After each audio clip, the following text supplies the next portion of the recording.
And so to start off, we need to answer the question, what is burnout? And so if you go to the next slide here, I'll give a very brief definition of it. And burnout is characterized, go ahead and move this here, by exhaustion, cynicism, and ineffectiveness in the workplace, and by chronic negative responses to stressful workplace conditions. So it's not just working too much. It's not too many hours worked, which is often what is attributed as the cause of burnout. That there are a lot of drivers behind emotional exhaustion, which is this depletion of emotional resources and feeling of being overextended. And so we'll get into what some of those are.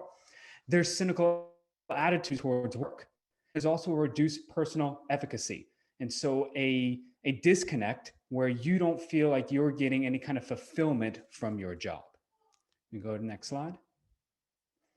And this can lead to lasting impacts, stifles healthy professional growth, or really any professional growth at all.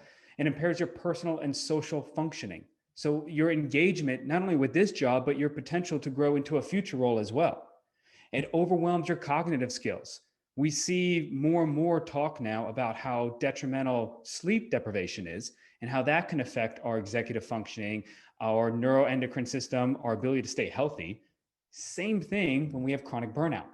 So much so that there's actually MRI studies showing changes in our brain when someone has a chronic state of being in burnout.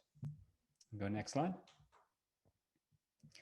And so some of the signs we know of, we see it, and some were already touched on, where it might be more agitation, or it could be exhaustion, it can be more fatigue. We also see some physical signs like headaches, muscle tension, GI problems. We might see, instead of cynicism, a disconnect or a withdrawal from work through apathy, just loss of interest, just they don't care. And then feeling worried about work when not at work. So either that they can't step away from it or they just completely disconnect altogether. And so there's a lot of these signs we need to be aware of. But again, it's very individual. There is no one way that burnout presents, just as there shouldn't be one way that we address burnout.